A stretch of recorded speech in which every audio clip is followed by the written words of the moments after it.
today we are cutting paper shapes just like the artist Henri Matisse. So what you want to do is you want to start out with a background paper. I have black and white papers here, but honestly you could use whatever color paper you have at home for this project. Whatever color paper you're using, you want to make sure that your cutouts aren't the same color. So if you're using a black paper, you don't want your cutouts to be black, and if you're using white, you don't want your cutouts to be white. That way you can see all of your cutouts. So I'm going to get to pulling out some pieces from my scrap paper bin, and I want to make sure that I'm using lots of different colors. I want to stick to bright colors. And I'm going to be cutting out shapes from these colors to show movement. And I'm going to use organic shapes. So organic shapes are shapes that we find in nature, and they're not necessarily shapes that we talk about in math class. And they can be any shape that you can imagine. Just try and stay away from shapes you would talk about in math class, like squares, circles, triangles. We can add those later,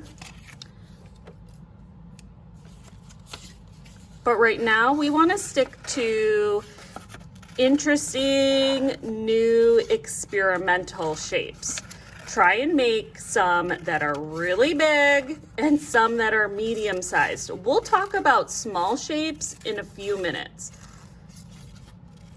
So here is some star-looking shapes, and then I'm going to move on from there, and I'm going to try and do some like blob-looking shapes that have movement and are exciting.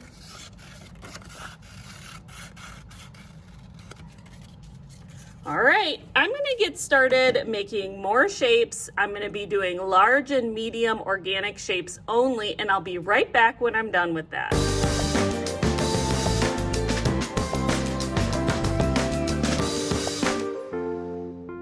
Here are my organic shapes. I've cut out a bunch. So I've got these big ones on the bottom that kind of represent Henri Matisse's work. He also was really big into the starburst type patterns, so I included a few of those up on the top, and I did some layering. So that's when we overlap shapes so that one shape is on top of the other. Now that I have all of my big shapes, and I've created an interesting composition, so I've played around with them and I've moved them around a bit to the way I like that they look on the paper, I can get to gluing. You can use either a glue stick or regular glue today to glue them. So I'm going to start gluing my big and medium size shapes right now.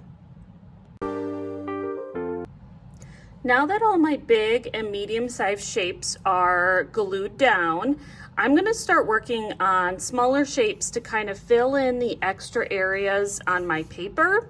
And I'm also going to be adding movement lines to the insides of my bigger shapes. So here's some things that you could do. So grab a colored paper you haven't used yet and cut out some lines that show movement. So you don't want them to be straight. You want them to be either curved or wavy. And you're going to put them inside your bigger shapes. And that will help give the illusion that your shapes are showing movement and motion, and they don't look stagnant or just sitting on your paper. They'll be more interesting to look at for your viewer.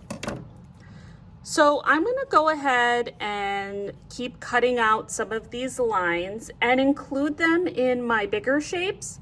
And I'm going to start cutting smaller shapes and adding them to the background too, using many different colors. Okay, here I go.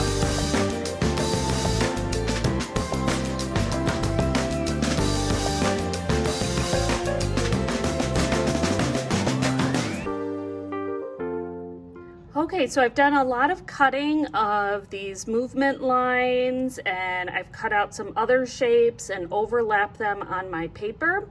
And the next step here is going and gluing everything. Make sure you've laid everything out on your paper first, created a really nice, pleasing aesthetic and composition on your paper before you start gluing. So when they're not glued, you can move them around your paper. Once they're glued, you're not going to be able to move them around. Okay, so let me get to gluing right now. All right, I'm finished gluing down all of my pieces, the small and medium shapes on my paper, and the lines to show movement. To make sure all of your pieces are glued down, you can flip it over, kind of give it a shake to make sure you've glued everything down. All right, I even have some real life kit examples today from this assignment of what students have done for this Matisse cutout project. I'm going to show you these examples. You can pause and get new ideas here from real life kids.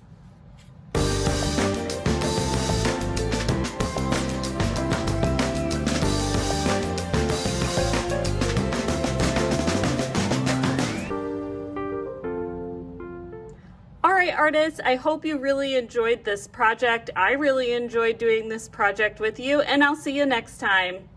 Bye.